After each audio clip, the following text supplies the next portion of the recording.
Hey there! Today we're going to dive into the powerful story of a truly great leader named Mahatma Gandhi and his incredible fight for fairness for every single person.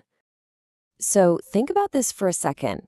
When you have to share something, maybe some candy or a toy, you try to make it fair, don't you? You want everyone to get a fair shot. Well, that simple idea, that feeling of what's fair, that's right at the heart of the story we're about to tell. To really get Gandhi's story, first we have to understand the world he was born into.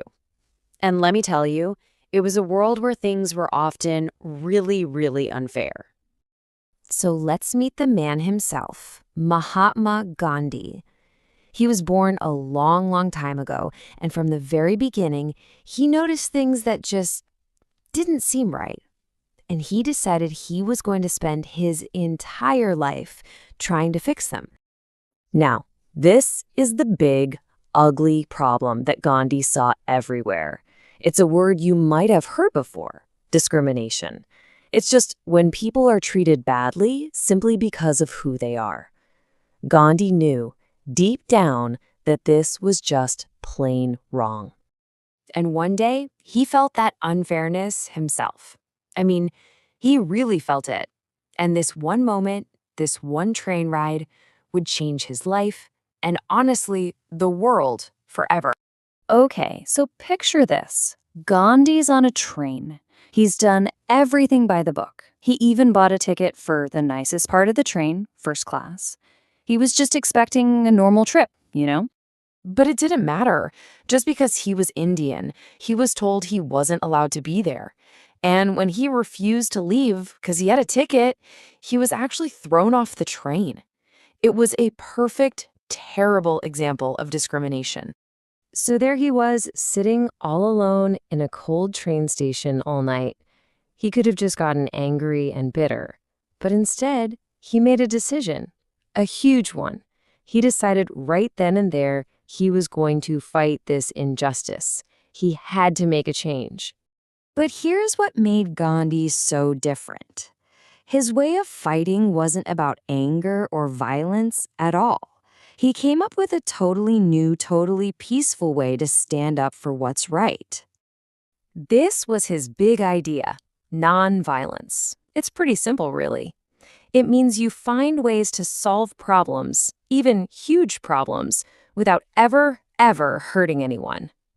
It's about being strong in what you believe, but always being gentle in how you act. And just look at how this breaks it down. On one side, you've got fighting with force. It's about anger, and let's be honest, it usually just leads to more fighting. But on the other side, that's Gandhi's way: fighting with peace, using truth and calmness to help people understand each other.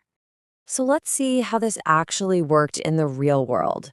One of the most famous things he ever did was called the Salt March, and it was all about fighting back against a really unfair law. To protest this law, Gandhi decided to walk to the sea. And get this, look at that number. He walked 387 kilometers. That is a long way. It just showed everyone how incredibly dedicated he and all his followers were. And this shows you exactly how it worked, step by step. First, the problem. A law made salt too expensive for poor people. So, the action. Gandhi and so many others started that epic walk to the sea. The protest itself? They just peacefully made their own salt. And the impact? Wow, it inspired the entire country. See, this new way of fighting wasn't just about changing one single law. It was so much bigger. It was about changing an entire country by holding on to something really powerful: the truth. Gandhi even had a special name for this whole philosophy. He called it satyagraha. It sounds like a big, complicated word, but it just means holding on to truth. For him, fighting for justice meant always holding on to the truth that all people are equal and doing it peacefully. And you know what? It worked. this peaceful fight, this satyagraha, it lit a fire in millions of people. And it was a huge, huge reason why India finally gained its independence in 1947. So, after all that, what can we learn from Gandhi's story? I mean, what does it mean for us, right here, right now? Well, his lessons about fairness are just as important today as they ever were. This quote really just nails it.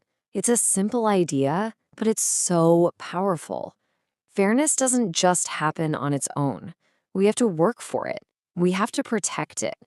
Because if we don't, our whole world becomes a less fair place for everybody. And maybe this is the most amazing part of his whole story. Gandhi showed all of us that you don't have to be the loudest or the strongest to make a difference. Any one of us, even a small, peaceful person, can literally change the world just by standing up for what's right. So that leaves us with this final question. Being fair doesn't mean you have to lead a big march.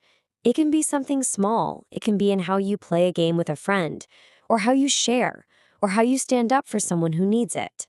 The question is, how will you be fair today?